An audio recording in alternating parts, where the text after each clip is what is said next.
선택의 역설이라는 말을 들어보셨나요?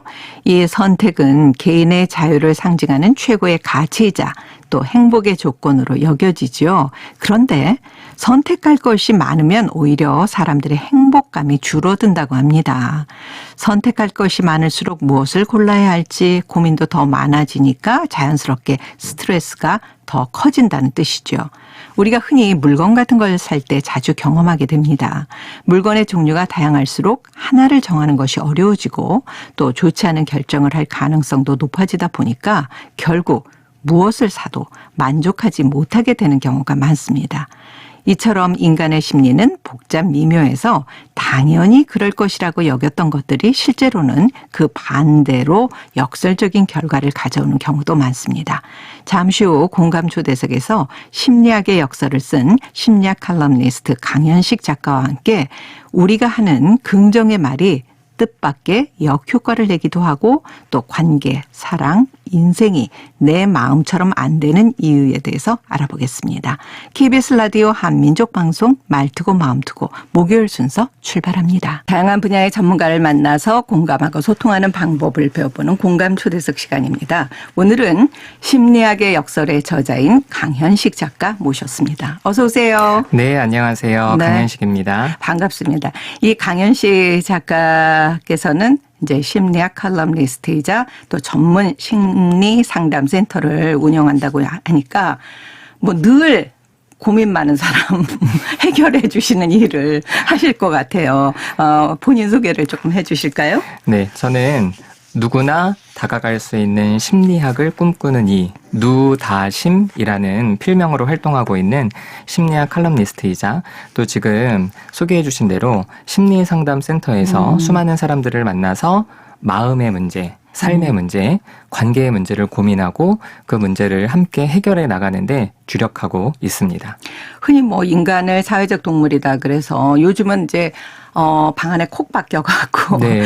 사이버상으로 맞아요. 관계를 이어가는 사람들도 많지만 예전에는 태어나서부터 네. 늘 우리 주변 사람들하고 어울려서 우리가 성장해 왔잖아요. 그렇죠. 그러다 보니까 뭐 상처도 받고 네. 또 내가 상처를 입히기도 하고 이제 뭐 제 경우에 보면 이게 말을 업으로 하는 이 일을 오랫동안 하다 보면 어떨 때는 본의 아니게 그 촌철살인이라는 말이 있잖아요. 그렇죠. 네. 그래서 상대에게 저는 무심코 한 얘기인데 상처를 받는 경우가 네. 있더라고요. 네. 그리고 저 역시 말에 예민해요. 그래서 어떤 사람이 좀 톤을 높게 말했거나 아니면 뭐 표정이 하면 금방 상처를 받더라고요. 제가 그런 것과 좀 유사하지 않을까 하는 생각이 드는데 흔히 뭐 그 가요 가사 같은데 내 마음 나도 몰라 뭐 이런 거 있잖아요. 네. 복잡한 인간의 심리를 이 독특한 거는 역설이에요. 네. 우리가 흔히 그렇다고 생각하는 것에 아닌 면을 말씀하신 그렇죠. 거예요. 거기서 더 공감이 큰 것 같은데 네 어떤 얘기일까요? 제가 현장에서 많은 사람들을 만나보면서 그분들이 저한테 이런 하소연을 합니다. 선생님, 저는 뭐 부모님일 경우에는 우리 아이가 잘 되라고 전 맞아. 진짜 이렇게 열심히 노력했는데 왜 우리 아이가 이렇게 상처를 받았을까요? 근데 그 이야기를 듣다 보면은 참 역설적으로 그 부모님이 노력하셨던 그 방법 때문에 부모님의 의도와 반대로 아이가 상처를 받는 경우들도 있고요. 네. 또 연인이나 부부 사이에서도 왜 우리 사이가 이렇게 힘들어졌을까요? 이야기를 듣다 보면은 둘이 굉장히 사랑했는데 네. 그 사랑의 방식이 사실은 둘 사이를 오히려 더욱더 멀어지게 하고 제가 이제 이런 것들을 좀 심리학적으로 설명을 드리다 보면은 많은 분들이 저는 그런 의도가 아닌데 이 결과가 이렇게 되니까 너무 속상하고 너무 슬프다 이런 얘기들을 하세요. 그래서 그래 맞아. 우리의 마음은 이렇게 단순하게 애쓴다고 잘 되고 우리가 의도한 대로 되는 것만 아니라 오히려 그것과 반대적인 결과, 역설의 결과가 가져오는 것들이 많구나. 그래서 제가 이런 것들을 좀 쭉 정리를 해서 또 이렇게 책으로 출간하게 된 겁니다. 네, 그래서 많은 사람들이 오해하고 있는 심리학의 어떤 이야기를 이제 9가지로 이렇게 분류를 해서 이 시간에도 저희가 그런 얘기 잘해요. 뭐 흔히 우리가 칭찬은 고래를 춤추게 한다. 그렇죠. 그런데 요 책에 보면 때로는 어떤 이런 과도한 칭찬이라고 할까요? 이 칭찬이 상대에게는 어떤 처벌을 가져올 수 있는 그런 역할도 한다. 뭐 이런 내용이 있던데요. 우리가 이제 먼저 처벌이라는 말을 이 심리학적으로 좀 다시 해석을 해보면요. 네. 많은 분들이 처벌하면은 어떤 벌을 주는 신체적인, 건, 네. 그렇죠? 어떤 체벌을 보통 얘기를 하잖아요. 근데 이제 심리학에서 말하는 처벌은 어떠한 행동이 감소되게 하는 것을 이야기합니다. 그래서 처벌은 예를 들어서 아이들이 수업 시간에 떠들어요. 그럼 선생님이 야, 너 누구누구 너 왜 떠드니? 조용히 해. 이렇게 얘기를 했고 결과적으로 아이가 떠드는 행동이 줄어들었다면 선생님의 지적과 잔소리가 그 아이의 떠드는 행동에 처벌로 작용을 했다. 이렇게 이제 이야기를 하는 거예요. 네. 그런데 이제 칭찬 같은 경우에는 많은 분들이 야, 너 잘했어. 너 최고야. 너 멋져. 야, 역시 우리 딸, 우리 아들. 역시 너는 대단해. 이렇게 이제 칭찬을 하잖아요.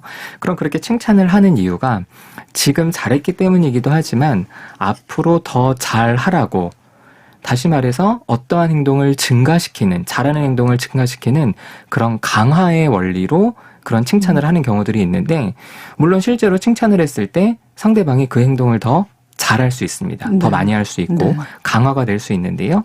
그런데 놀랍게도 그런 소위 말해서 칭찬을 받으면 받을수록 오히려 기존에 열심히 했던 행동들이 줄어드는 경우가 있다. 그래서 제가 칭찬이 우리의 의도와 달리 강화가 아니라 처벌로 작용하는 경우들이 있다라고 말씀을 드린 겁니다. 보통 우리가 칭찬하면 어떤 행동이나 행위가 더 잘할 수 있는 긍정적인 면을 생각하잖아요. 그런데 그렇죠. 왜 이게 감소가 될까요? 몇 가지 이유가 있는데요. 그 중에 네. 하나는 칭찬을 받을수록 평가 불안이 증가합니다. 그래서 예를 들어서 공부를 잘한 애한테 네네. 야, 너 공부를 잘했구나. 역시 넌 대단해. 이런 얘기를 들으면 당장은 기분은 좋지만 강박관념이 생길 것 같아요. 그렇죠. 더 계속해서 잘해야 되고 칭찬받아야 그렇죠? 되나? 네. 더 잘해야 되고 현상을 유지해야 되고 그런데 이 친구가 그냥 편하게 놀다가 공부를 잘한 게 아니라 진짜 자신이 너무너무 애를 쓰고 힘들게 했을 때 그 결과가 나왔는데 그걸 칭찬을 하면은 그 사람이 내가 못하면 나한테 실망을 할 거야. 그래서 이 긴장이 굉장히 올라가거든요. 그런데 긴장과 불안이 올라가면 올라갈수록 오히려 공부는 하기가 싫어지고 공부에 집중도 안 되는, 그래서 이 평가 불안 때문에 칭찬이 이렇게 역효과가 일어나는 경우들이 있고요. 또 다른 이유는 너 잘했어 라고 하면 내가 칭찬을 받기 위해 이렇게 공부를 했나? 라고 생각합니다. 네. 그러니까 인간에게는 외부에서 주어지는 어떤 보상 혹은 내면에서 일어나는 자발적 흥미, 이 두 가지가 가장 기본적인 동기거든요. 그래서 재밌는 거는 평생을 일했던 직장을 은퇴했을 때, 사실은 직장에서는 열심히 일하고 돈을 받잖아요. 그랬을 때 그 직장에 대한 호감도와 혹은 평생을 내 돈을 써가면서 네. 혹은 내 돈을 쓰고 내 시간을 쓰고 내 노력을 쓰면서, 그러니까 내가 받은 게 아니라 이거를 써가면서 활동했던 봉사단체나 종교활동에 대한 호감도를 측정을 해보면요. 직장에 대한 호감도보다는 오히려 봉사활동이나 어떤 종교활동에 대한 호감도가 훨씬 더 큽니다. 그 이유는 뭐냐면 우리가 어떤 행동을 했을 때 보상을 받잖아요. 외부에서 동기가 주어지면 내면의 흥미, 내적인 동기가 사라지게 됩니다. 그래서 만약에 부모님들이 아이한테 네. 야, 너 책 읽었구나. 야, 우리 아들 최고. 우리 딸 멋있어. 그래, 너는 성공할 거야. 이렇게 계속 칭찬을 하면은 내가 부모님한테 칭찬을 받으려고 이렇게 책을 읽었나? 네, 이런 네. 생각이 들면서 내가 책을 좋아하는 건 아닌 것 같아. 라고 자연스럽게 오히려. 내적인 흥미나 열의가 떨어지는 경우들이 생깁니다. 그렇다면 이렇게 칭찬이 역효과를 내지 않고 칭찬 그 자체로 긍정적인 어떤 결과를 끌어낼 수 있는 방법은 뭐가 있을까요? 보통 많은 분들이 칭찬을 결과적으로 칭찬을 하시잖아요. 그런데 결과보다는 그 과정을 칭찬해 주시는 게 좋습니다. 다시 말해서 제가 어렸을 적에 초등학교 1학년 때 이제 성적표를 가지고 부모님께 갔더니 부모님이 그 성적표를 보시고 야, 아들 뭐 이거는 이렇게 잘했네 못했네 그 결과를 가지고 이야기를 하시는 게 아니라 저한테 뭐라고 하시냐면은 야, 아들아 너 최선을 다했니? 라고 물어보시는 거예요. 최선. 그런데 네. 사실은 뭐 초등학교 1학년 학생이 그 최선이란 말이 좀 어렵잖아요. 그렇죠. 그렇죠? 근데 왠지 느낌상 최선을 다하지 않은 것 같은 거예요. 자기가 자기를 제일 잘 알잖아요. 네. 그래서 최선을 다하지는 않은 것 같습니다. 그랬더니 저희 아버님께서 하시는 말씀이 네가 최선을 다했을 때 성적이 낮으면 그래도 너는 잘한 거다. 하지만 네가 그냥 아무것도 안 하고 놀았는데 네가 우연하게 결과가 좋다면 너는 혼나야 된다라고 하면서 결과보다는 네가 얼마나 열심히 하느냐가 중요한 거다라고 이야기를 해주시더라고요. 그래서 그때부터 저는 항상 내가 결과보다는 내가 진짜 최선을 다하고 있나? 이 과정에 대한 포커스를 맞추거든요. 그래서 칭찬을 굳이 해주고 싶으시다면 결과보다는 과정을 칭찬해 주시는 게 좋고요. 사실은 그런데 제일 좋은 거는 칭찬보다는 격려입니다. 격려. 네. 격려는 내면에서 에너지가 살아나도록 해주는 표현입니다. 다시 말해서 사람들은 누구나 자신의 삶을 잘 살고 싶어 하거든요. 그러면은 밖에서 뭐 잘했다 못했다 이거 얘기하는 거 안 해도 아이의 마음속에서 혹은 우리가 주변 사람들의 마음속에서 뭔가 열심히 할 수 있도록 도와주는 것, 힘을 주는 것. 그래서 구체적으로는 뭐 사실 모든 사람들이 가장 듣고 싶어 하는 게 나는 널 사랑한다. 네가 어떤 모습이든지 네가 원하는 것을 네가 할 수 있으면 좋겠다. 항상 너를 응원하고 너의 옆에서 너를 지켜봐 줄 거다. 이런 이야기를 들으면 사람들은 자신의 내면에서 열심히 하고 잘하고자 하는 욕구들이 생겨납니다. 근데 보통 그렇게 얘기하잖아. 내가 너 이렇게 나올 줄 알았어. 그렇죠. 그렇게 맨날 게임만 하고 놀더니 뭐 이러잖아요. 제가 그래서 뭐 부모님들이나 주변 사람들한테 말씀드리는 이유가 네. 반에서 학생들 같은 경우에는 반에서 꼴찌를 하는 친구들도 사실은 이 친구들도 자기가 할 수 있다면 공부를 잘하고 싶어 해요. 그러니까 밖에서 이래라 저래라 하지 않아도 사람은 누구나 잘하고 싶은데 잘 안 되잖아요.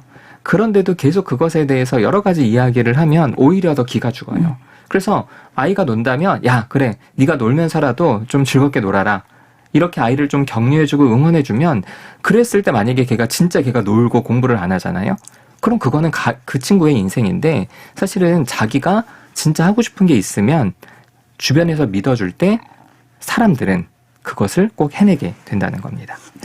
지금 말씀 들어보면 칭찬이 역효과를 내지 않기 위해서는 어떤 결과보다는 과정을 해라. 그런데 이렇게 되기까지는 어른이 얼마나 성숙해야 되나 그런 생각을 하게 됩니다. 그리고 우리가 보통 긍정을 강조하기 위해서 서로에게 뭐 이렇게 안 좋은 일이 있더라도 야 실망하지 말고 어떻게 해봐. 막 희망을 품어봐. 이런 얘기 하잖아요. 네. 이런 거는 어때요? 사실 사람들이 이렇게 긍정적인 말, 야 힘내, 야 희망을 가져. 맞아요. 네 슬픔에 그렇게 사로잡혀 있지만 이런 이야기를 하잖아요. 그런데 그런 이야기를 들었을 때 그래 맞아. 내가 그런 좌절에 사로잡히지 말고 절망에 사로잡히지 말고 내가 희망을 가져야지 라고 결심하면 좋을 텐데 이건 역시 또 오히려 반대의 효과. 그럴수록 오히려 더 부정적인 마음을 갖게 되는데요. 그래요? 사실은 이렇게 부정적인 마음을 갖게 되는 중요한 이유는 첫 번째로는 대조 효과가 있습니다. 대조 효과는 뭐냐면은 나는 이렇게 힘든데 저 사람은 자꾸 나한테 희망을 말해요. 나는 슬픔이 있는데 저 사람은 자꾸 즐거움을 말하잖아요. 그러면은 그 사람의 즐거움 때문에 내 슬픔과 좌절과 우울이 더 크게 느껴지는 겁니다. 다시 말해서 돈 많은 사람이 돈 못 버는 사람한테 야 너도 열심히 하면 성공할 수 있어. 돈 벌어. 이럴 때 네. 사실은 그 말은 맞는 말이긴 한데 네. 그걸 저렇게 돈 많은 사람이 하니까 오히려 야 저 사람은 진짜 성공해서 저런 얘기를 하는구나. 근데 나는 이렇게 못하네. 그래서 오히려 더 좌절되게 되는 경우들도 있고요. 그리고 참 우리 마음이 참 흥미로운 게 상대방이 어떤 이야기를 했을 때 사람은요. 청개구리 심보가 있습니다. 맞아요. 그래서 어릴 때 많이 들었잖아요. 그렇죠.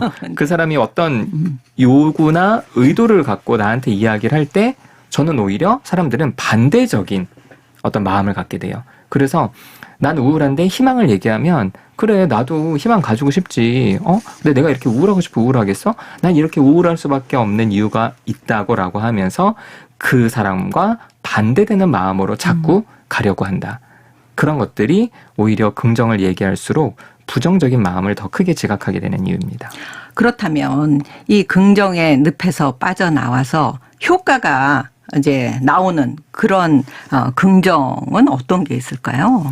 그냥 무조건 긍정이 정답이다. 너 무조건 희망을 가져.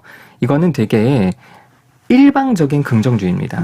그런데 그렇게 하지 마시고 사람들은 누구나 행복하고 싶어 하잖아요. 그러려면 먼저 우리 안에 있는 부정을 인정해 줘야 됩니다. 아, 그래. 너 힘들겠구나. 그래, 너 슬프겠구나.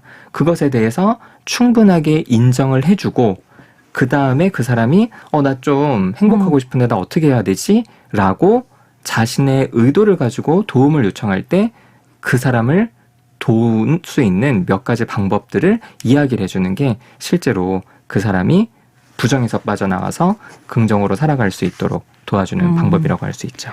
네. 다양한 분야의 전문가를 만나서 소통하는 방법을 배워보는 공감초대석. 오늘은 심리학 역설의 저자 강현식 작가와 함께 칭찬과 긍정의 말이 가져오는 역설을 피하는 방법에 대해서 알아봤는데요.